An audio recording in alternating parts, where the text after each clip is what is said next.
inicialmente aqui, né, da alegria, da satisfação de poder estar participando aqui dessa mesa, junto com professores e professoras aqui que me antecederam, que trouxeram aqui falas iniciais que me dão assim, o suporte, né, me abrem as portas para eu conseguir trazer, dentro das minhas vivências, né, aquilo que eu vou buscar trazer agora, que é falar especificamente, dentro desse contexto, da educação física escolar, dentro do tema proposto, né? Falar sobre a educação física, né? Uma questão pós-pandêmica, né? Trazer a educação de jovens e adultos para essa conversa da educação física escolar, né? Então, eu fico bem à vontade, nesse momento, para poder inserir a educação de jovens e adultos nessa conversa, primeiro porque além de ser a minha área de atuação, né, nesse momento e já há alguns anos, é onde eu me vejo mergulhado nas minhas práticas, nas minhas conversas, é onde eu me vejo sentindo pertencente mesmo, com todos e todas que têm relação comigo dentro dessas práticas da educação de jovens e adultos, né? É também poder trazer à tona, né, trazer de novo aqui como destaque a possibilidade de ter essa camada da educação também visibilizada, né? Trazer a pauta também para essa camada da educação que está presente também dentro do processo de educação. Pode passar, por favor. Dizer que, além das pessoas que estão aqui compondo a mesa comigo, né, então isso já demonstra que eu não estou sozinho, dentro desse coletivo que me precedeu, eu também não me sinto sozinho, e aí concordo com Luciana, né, da responsabilidade da gente trazer qualquer tipo de fala num momento como esse, na responsabilidade por não estarmos justamente sozinhos, né? Então eu tenho esse coletivo aí, ou esses coletivos que me acompanham, e talvez visivelmente vocês não consigam ver eles aqui comigo, mas eles estão todos e todas aqui comigo nesse momento, né? Que é o coletivo ali do grupo de pesquisa, ao qual eu faço parte, né, o ELAC, na UF, no Instituto de Educação Física, coordenado pela professora Rosa Malena. É o Centro Municipal de Referência de Educação de Jovens e Adultos, o CREJA, localizado no centro da cidade, da Secretaria Municipal de Educação. Funciona lá como um centro de referência da educação de jovens e adultos, mas funciona também como uma escola, né, com turmas regulares lá, na educação de jovens e adultos. E, nesse momento, também faço parte do coletivo do curso de mestrado na UERJ, né, de São Gonçalo, o processo formativo de desigualdades sociais. Então, esses coletivos, eles vêm me acompanhando, né? Alguns há mais tempo, os outros de forma mais recente, né?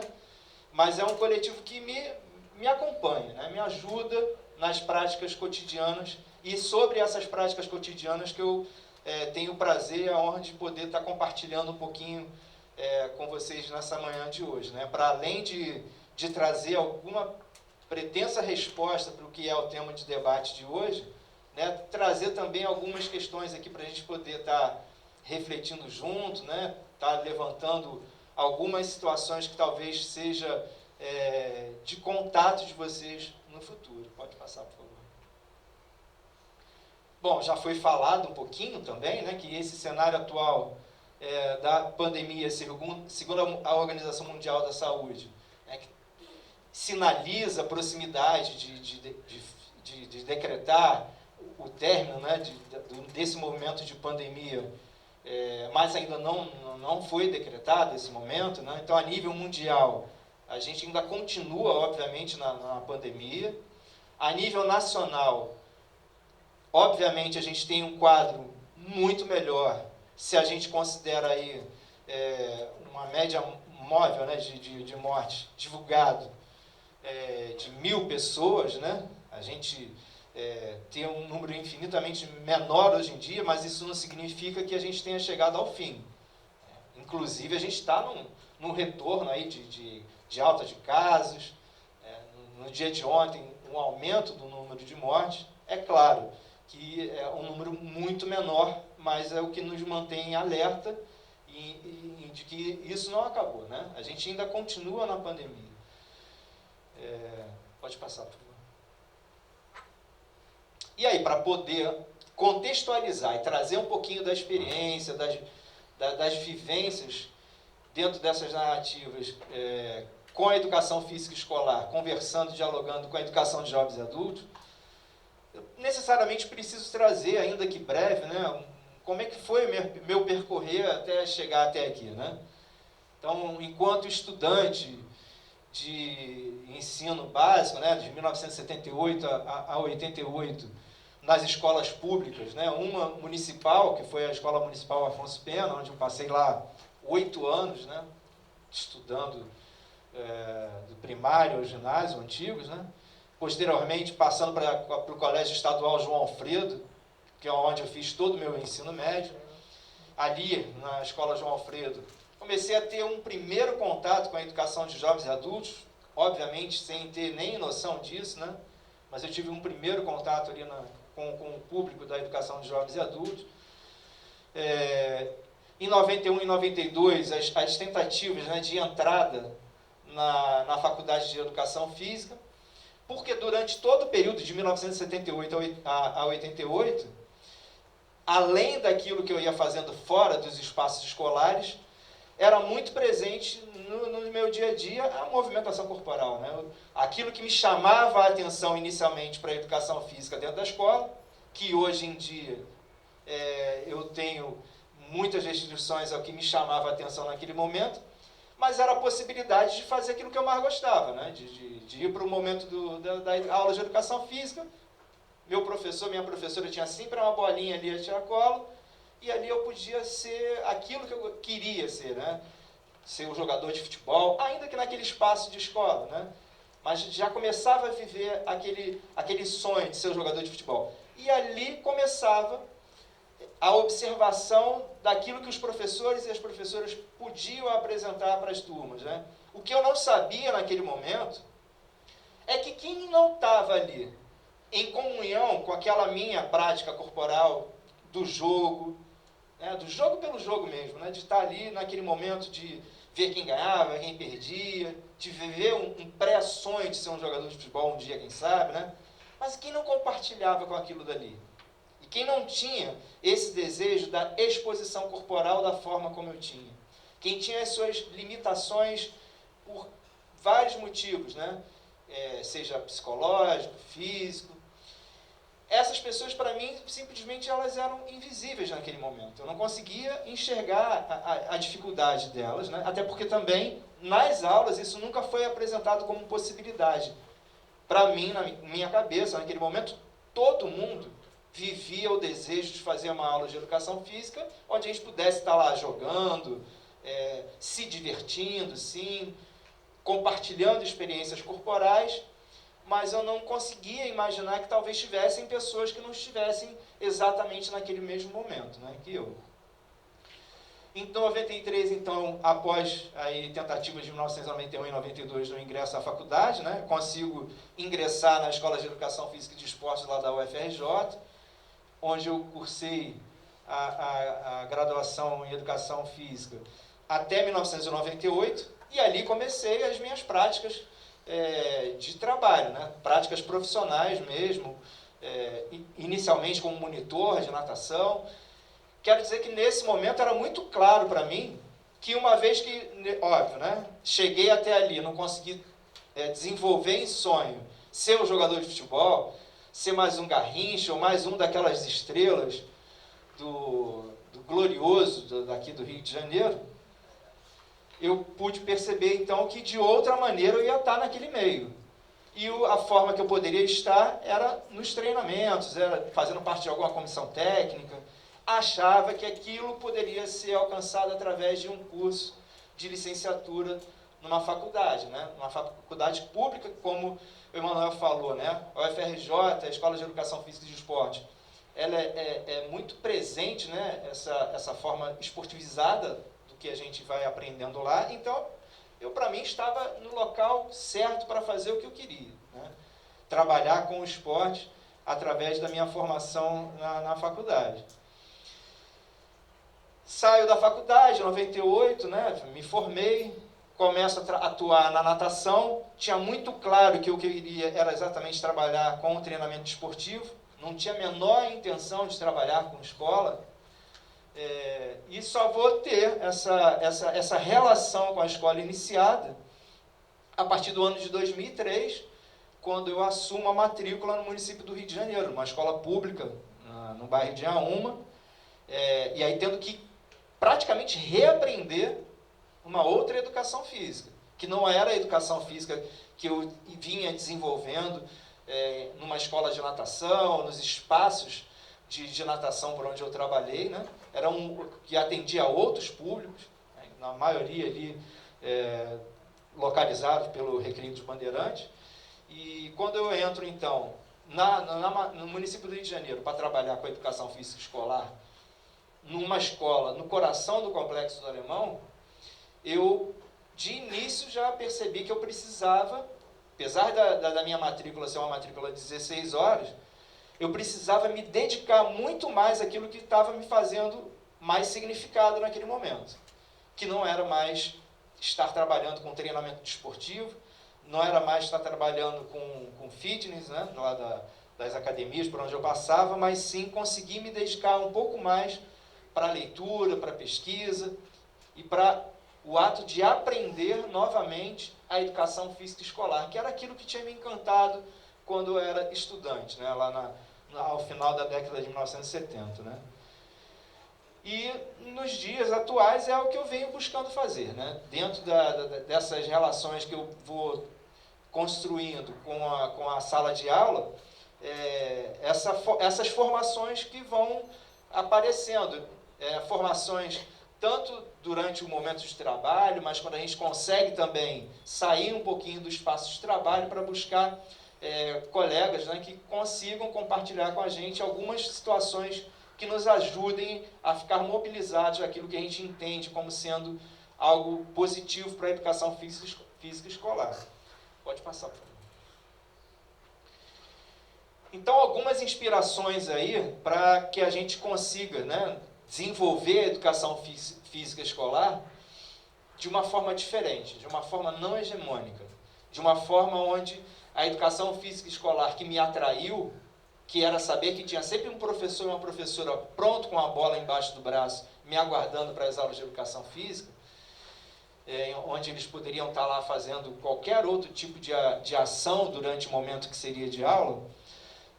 Então, algumas, né, são muitas, mas algumas das inspirações que eu carrego comigo nos dias de hoje, né, o coletivo de autores, ali através do livro que está completando 30 anos esse ano, né, onde vai aparecer ali a questão da cultura corporal, que na educação de jovens e adultos, em especial, para mim vai ser muito significativo, esse conceito da cultura corporal. Paulo Freire, que por incrível que pareça, quando eu vou apresentar o trabalho de conclusão na graduação, que era sobre treinamento, era sobre aula com a natação para as pessoas que estavam se adaptando ao meio líquido, aos adultos que estavam se adaptando ao meio líquido, ali eu tive um primeiro contato com Paulo Freire. Ainda antes mesmo de trabalhar com escola, Paulo Freire ele me aparece como possibilidade na formação que eu estava concluindo naquele momento. Miguel Arroio, Leôncio Soares, né, um professor da UFMG, que vai falar e vai pesquisar muito sobre a educação de jovens e adultos, sobre a cultura popular. Rosa Carvalho, Jane Paiva, né, pessoas que vão estar ali travando diálogos sobre a educação de jovens e adultos, sobre a cultura popular, sobre as corporeidades. Pode passar, por favor. Então, sobre todas essas questões que vão formar, e que obviamente não acabou essa formação, né? Meu corpo docente pedagógico ali no meu cotidiano. Né? Quando eu estou falando sobre a cultura corporal, cultura popular, as políticas públicas que são ou não são desenvolvidas para a educação de jovens e adultos, como as corporeidades, né, elas vão estar atravessando todas as aulas que a gente vai tendo com os estudantes, todos esses encontros que a gente vai tendo com os estudantes, né? Então, como todas essas questões relacionadas à educação de jovens e adultos vão sendo significativos para a gente tentar exatamente fugir de um padrão hegemônico para a aula de educação física escolar que a gente vai desenvolvendo. Tendo em vista que se nas escolas públicas municipais, onde funciona a educação física escolar, as instalações físicas para que aconteçam as aulas, elas, em alguns casos, já deixam a desejar, né, as instalações físicas, os materiais diversos que sejam, né? Imaginemos, então, como é que não acontece nas aulas de educação de jovens e adultos, né? Como é que a gente não tem atendido de uma forma plena meios, né, instrumentos, onde a gente consiga fugir do hegemônico, né, para um grupo muito específico de estudantes que inicialmente vão buscar ali estar estudando para uma complementação do ensino fundamental, resgate de direitos que ficaram para trás. E em nenhum momento, um estudante, quando ele vai se matricular numa escola de educação de jovens e adultos, ele se matricula porque sabe que tem um Oswaldo ali dando aula de educação física escolar. Eles acabam descobrindo que vão ter isso daí também no decorrer das aulas, mas, obviamente, eles não se matriculam ali com esse objetivo, né, de ter aulas de educação física escolar. Estou falando da educação física escolar porque é minha área de atuação, mas poderia estar falando aqui das línguas estrangeiras, das artes, que também vão aparecer como componentes curriculares na educação de jovens e adultos. Pode passar, por favor. Então, nessa educação física escolar, para a educação de jovens e adultos, né, eu trago ali como temas e conteúdos, né, a partir da ideia da cultura corporal do coletivo de autores, né, poder dialogar com essas três questões, né, de gêneros, classes e raças. Então, fica muito claro para mim que trazer para dentro de aula, né, para o contexto de uma aula na educação de jovens e adultos, a possibilidade da movimentação corporal, de práticas corporais, essas práticas corporais elas precisam estar contextualizadas com outras questões. Não dá para, nesse momento, daqui para frente, né, pensar que uma aula de educação física escolar, dentro da educação de jovens e adultos, e eu estou me prendendo na educação de jovens e adultos, como eu iniciei a fala, porque é a minha área de atuação nesse momento mais forte, né, em que eu não esteja contextualizando cada prática corporal com questões de gênero, de classes, de raças, como se 100 minutos que eu passe ali com uma turma, que é o que a gente tem em média por semana de encontro com cada turma, aqueles 100 minutos de encontro com cada turma servissem apenas para deixá-las ocupados com algum tipo de movimentação corporal, sem nenhum outro tipo de contextualização. Então, se já não cabe assim, porque quem me precedeu já deu bastante pistas nesse sentido, né? Se não cabe assim para as crianças, para os pré-adolescentes, que vão estar lá cursando do primeiro ao 9º ano, também na educação infantil, também no ensino médio, né?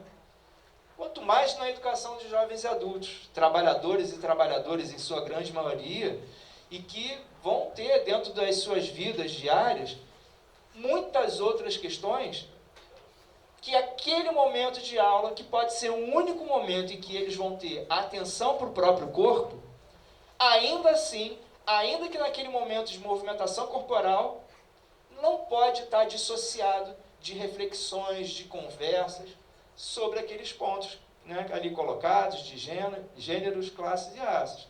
Precisam estar presentes, porque isso precisa estar formando esse estudante, essa estudante, que não só vai ter a possibilidade de sair ali com um diploma de conclusão do ensino fundamental, mas também vão estar ali podendo ter a visão de mundo de uma outra maneira. Tá?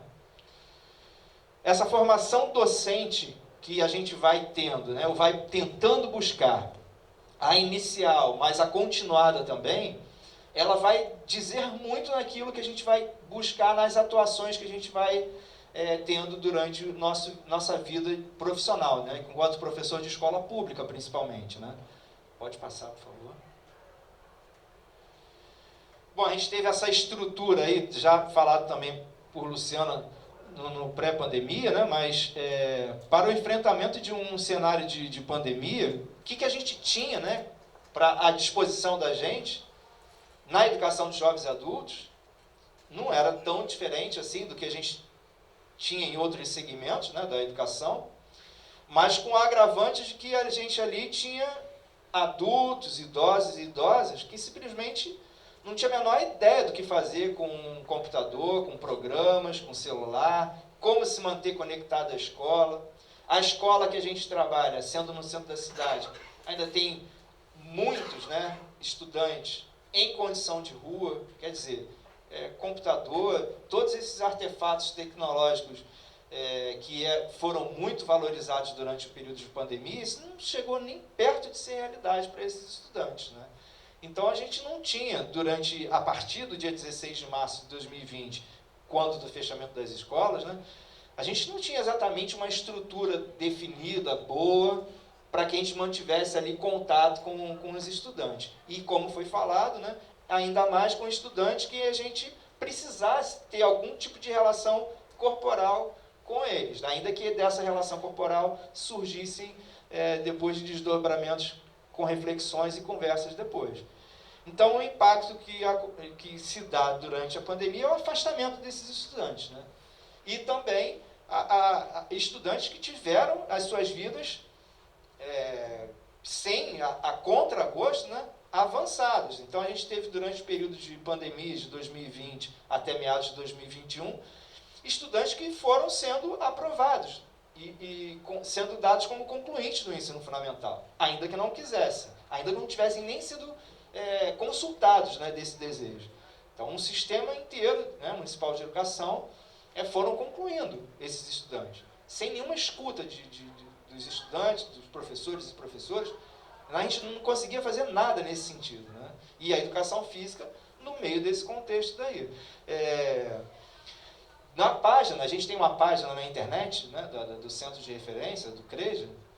A gente era ali estimulado a colocar aulas, né, para os estudantes. Então, a angústia que era você preparar a aula, então foi um momento que, como foi colocado aqui nas imagens da professora Luciana, né, quanto que a gente conseguiu produzir, né, foi uma coisa assim louca, e com alcance desse tamaninho, assim, muito pequenininho, mas que eu me sentia também na necessidade de produzir, porque se eu alcançasse um estudante, 2, 3, né, no universo que a gente tinha, para mim já teria valido a pena, mas não deixava de ser angustiante saber que eu estava produzindo, enquanto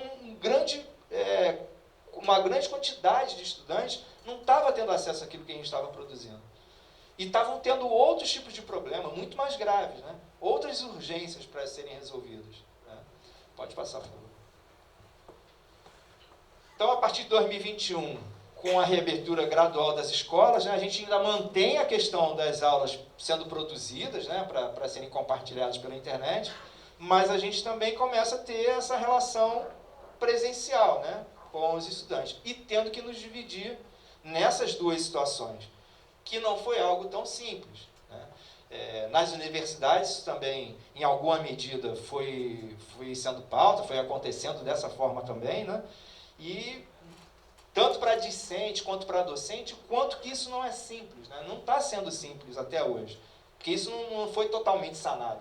A gente ainda está talvez, momento final de transição dessa reabertura gradual que iniciou lá em meados de 2021, né?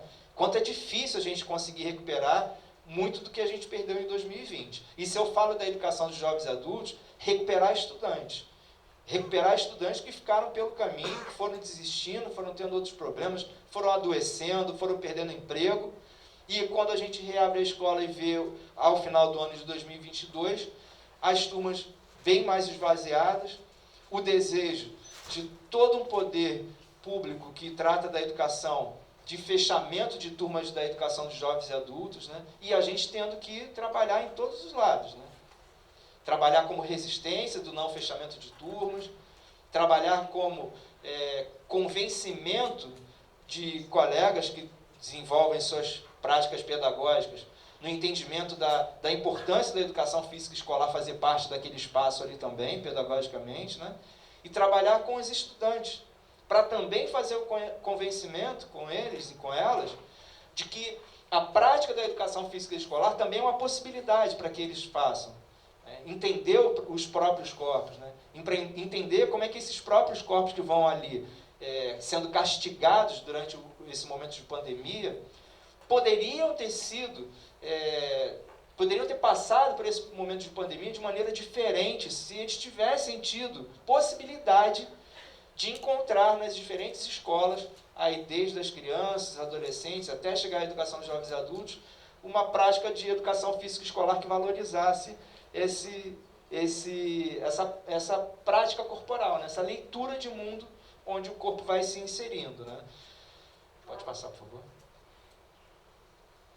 E aí eu vou chegando próximo assim desse momento inicial de fala, né? Que a gente parece estar chegando ao fim de uma pandemia, parece estar terminando aí um momento, né, de transição. A gente vê isso aqui um pouco mais no horizonte, né? Mas a gente não pode descuidar. E aí fica a pergunta, né, central, e agora, né? O que se faz disso? Acabou, está tudo resolvido. 30 de outubro aí nos brindou também com um processo de mudanças que vai se desdobrar nos próximos meses, nos próximos anos. E agora, né? O que a gente faz disso daí? Quais são os destinos das diferentes tecnologias que foram tão trabalhadas nas escolas, ou foram tão estimuladas a serem trabalhadas sem dar a devida estrutura para que isso acontecesse? Simplesmente a gente vai fingir que nada disso aconteceu e vamos voltar ao que era antes de 2020, sem dar oportunidade para que os estudantes da educação de jovens e adultos se aproximem, continuem não se aproximando,